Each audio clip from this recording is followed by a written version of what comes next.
سلامونه وخت مو په خیر یو ځل بیا ښه راغلاست زما یوټیوب چینل ته دا زموږ او ستاسو د جاواسکرپټ د کلاس اووم درس دی او په دې درس کې به موږ او تاسو په جاواسکرپټ ډیټا ټایپس باندې کار کوو چې یاره په جاواسکرپټ کې کم ډیټا ټایپس موږ او تاسو سره موجود دي او هر یو د څه مقصد لپاره استعمالیږي او دوی د څه مقصد لپاره جدا شوي دي له یو بل څخه نو لومړنۍ چې کوم موضوع دی ګورئ جاواسکرپټ کې دننه چې هر ډیټا ټایپ دی موږ تاسو سره که چیرې ټول موږ تاسو وشمارو هغه 8 یعنې 8 ډیټا ټایپس دي JavaScript variable can hold 8 data types. JavaScript کې variable کولی شي دغه 8 ډیټا ټایپس نه یو ډیټا ټایپس شي کړي هولډ کړي یا وساتي ځان سره لومړنی چې کوم په دې کې دی هغه موږ تاسو سره string دی چې string موږ تاسو is a text of character enclosed in quotes دا چې دی یو ټیکسټ اوسي صحیح د string کې زیاتره وخت موږ تاسو یو ټیکسټ لیکنه څه کوو اچو او enclosed in quotes او په quotes کې دا موږ تاسو سره اچول شوی اوسي دویم چې کوم دی موږ تاسو سره همداسې number دی a number representing a mathematical value نمبر چې دی موږ تاسو سره څه کوي یو ریاضیکي value موږ تاسو سره څه کوي represent کوي همداسې موږ تاسو سره یو بل هغه دی variable data type دی چې موږ تاسو دې ته BigInt ویلی شي صحیح ده یا big integer a number representing a large integer دا داسې یو نمبر اوسي کوم چې یو large integer یعنې یو ډېر لوی عدد موږ تاسو سره څه کوي represent کوي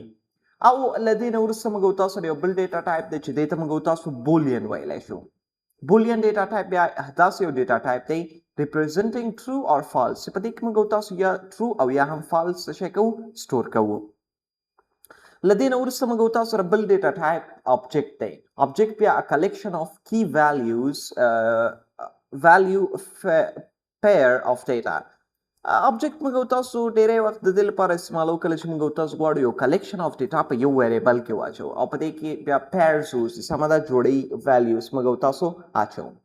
بل موږ تاسو سره unidentified دی یا undefined دی undefined دی موږ تاسو سره کوم چې موږ تاسو define کړی ونه اوسي a primitive variable with no assigned value دا هغه variable اوسي کوم چې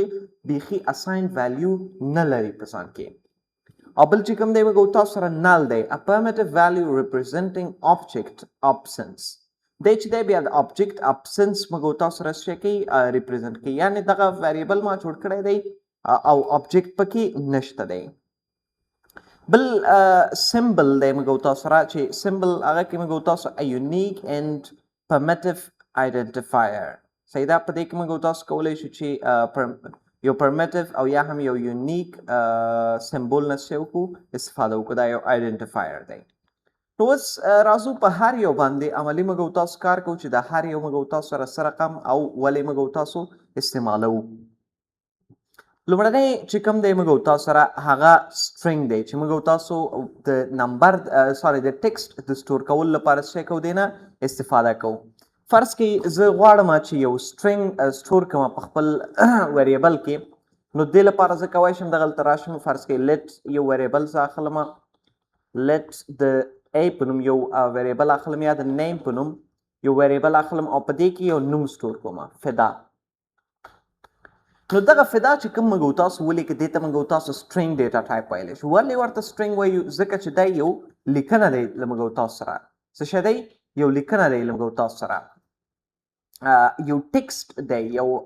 نمبر نه دی سمه ده نو ځکه دې ته موږ تاسو string data type ویلی شو او string data type موږ تاسو کولی شو له دوو لارو جوړ کړو سمه ده یو بل variable زه د name 2 په نوم زه جوړوم خو په دې کې زه راځم دغه سیم لیکنه په سنگل کوټس باندې لیکم نو هغه دا هم موږ تاسو سره سیم کار کوي که چیرې زه راشم دلته document dot write او زه ورته ولیکم چې ته ماته دغه name print کا زه ورته وایم چې دغه name په نوم چې کوم variable دی دا ما سره print کا name N-A-M-E د name په نوم چې کوم variable دی دا ما سره print کا نو ګورئ دا موږ تاسو سره څه شو print شو فدا او که چیرې زه راځم د همدې لاندې زه ورته وایم چې name 2 په نوم چې کوم variable دی دا ما سره print کا نو سیم پروسس به دلته بیا څه کیږي ترسره کیږي نو موږ او تاسو کولی شو چې یو سټرینګ جوړ کړو د څه شي د سنگل کوټ او یا هم ډبل کوټ په استعمال سره دې ته موږ او تاسو سټرینګ ډیټا ټایپ ویلی شو بل موږ او تاسو سره دویم چې کوم دی دې ته موږ او تاسو بیا JavaScript numbers یا نمبر ډیټا ټایپ ویلی شئ دا چې په دې کې تاسو کولی شئ چې نمبرز شی کوي سټور کوي خو خبره دا په یاد وساتئ چې د نمبر سټور کول لپاره باید تاسو دلته صرف نه د سنگل کوټ نه استفاده وکړئ نه د ډبل کوټ نه صحیح ده زه راځم دی هم له دې ځای څخه ډیلیټ ومه کله چې تاسو یو نمبر اخلئ نو تاسو باید دلته ورته څه شی اوسي زه ورته فرض کړئ ایکس نوم ورکوم او دلته زه راځم ورته یو نمبر لیکم نو په نمبر کې به نه تاسو سنگل کوټ اچوئ او نه به هم ډبل کوټ زه ورته یم د ایکس په نوم چې کوم ویریبل دی دا یې ماته پرنټ کړه ګورئ چې کله تاسو یو نمبر لیکل غواړئ یو نمبر ویریبل جوړول غواړئ نو دې لپاره تاسو لپاره مهمه خبره دا دی چې تاسو باید په دې کې نه سنگل کوټ نه استفاده وکړئ او نه هم د ډبل کوټ نه استفاده وکړئ او که چیرې اشاریه دار ویلیو هم لیکئ همدا سیم موضوع دی صحیح ده نه د سنگل کوټ ضرورت شته دی او نه هم د ډبل کوټ نو دا د نمبر د ډیفاین کولو طریقه دې نه وروسته که چیرې تاسو غواړئ چې exponential notation extra large or extra small numbers can be written with scientific exponential notation صحیح ده که چیرې تاسو غواړئ ډیر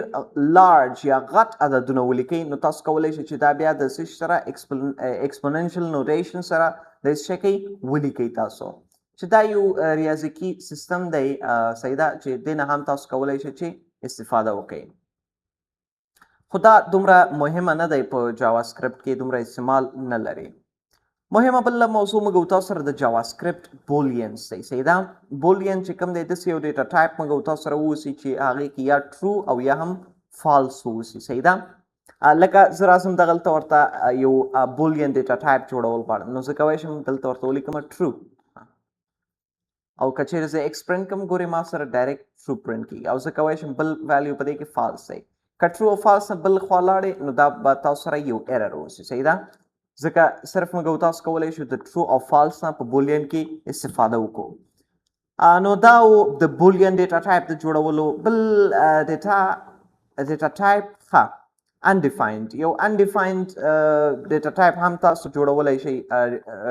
ویریبل هم جوړولی شئ ګورئ ایکس په نوم ما یو ویریبل جوړ کړ په دې کې ما سره undefined دی یعنې په دې کې هېڅ ویلیو نشته دی همداسې تاسو کولی شئ empty values ورته ولیکئ دا هم undefined کې موږ او تاسو سره راسي نو دا و د JavaScript د دننه چې څنګه موږ او تاسو کولی شو چې یو ډیټا ټایپس نه استفاده وکړو بله موضوع ګورئ موږ او تاسو سره یو د آبجیکټ دی او بل موږ او تاسو سره د ارې دی چې په دې موضوعاتو موږ او تاسو وروستني درسونو کې کار هم کوو په دې هر یو باندې جدا جدا صحیح ده خو اوس به صرف زه تاسو ته در وښیم چې څه رقم دی کار کوي ګورئ د په JavaScript کې دننه کله چې تاسو غواړئ یو آبجیکټ جوړ کړئ یعنې آبجیکټ څه شی اوسي ګورئ لومړی په دې ځان پوه کړئ کله چې موږ او تاسو غواړو په یو ویریبل کې ملټیپل ویلیو سټور کړو نو دغه مقصد لپاره موږ او تاسو د آبجیکټ او د ارې نه استفاده کوو لکه فرض کړئ دلته ما د پرسن په نوم آبجیکټ جوړ کړی دی په دې کې ما فرست نیم یو لیکلی ګورئ دلته او ما ورته لاست نیم لیکلی دی دلته نو دا چې شو یو آبجیکټ دی موږ او تاسو سره چې زه کولی شم بیا دې نه وروسته د هر یو ویلیو نه څه شی وکړم جدا جدا استفاده وکړم همداسې تاسو کولی شئ چې آبجیکټ کې دننه بیا ارې آبجیکټ هم جوړ کړئ چې ارې آبجیکټ بیا موږ او تاسو سره د دې یو بل ډول دی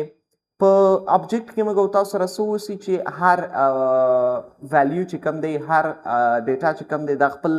یو نوم لري خو په هغه کې چې کوم موږ او تاسو سره بیا ارې دی په دې کې بیا هر ویلیو چې کوم دی دی چې کوم دی دا بیا خپل ځان ته یو انډیکس نمبر لري صحیح ده لکه دې غوندې خپل نوم هر یو نه لري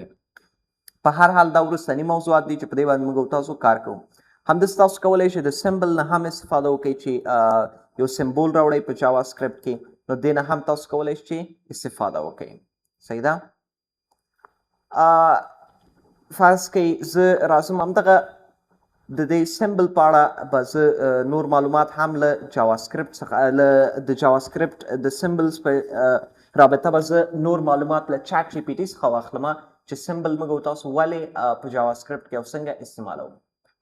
how to use symbol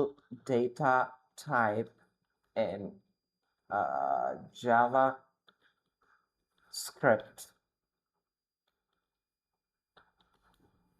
همدغه پوښتنه ما له چټ جی پی ټي څخه وکړه. ګورئ symbol data type موږ تاسو هغه وخت کې استعمالو is a primitive data type used to create unique and hidden identifiers. دا دې لپاره استعمالیږي چې تاسو unique او hidden پټ شوي identifiers جوړ کړئ. Every symbol value is always unique. دا همیشه unique اوسي even if it has the same description. که چېرې دا same description هم ولري خو unique دی موږ تاسو سره. صحیح ده؟ نو تاسو کولی شئ دغسې یو سمبل جوړ کړئ. صحیح ده؟ لکه سمبل ID بیا سمبل ID. صحیح ده؟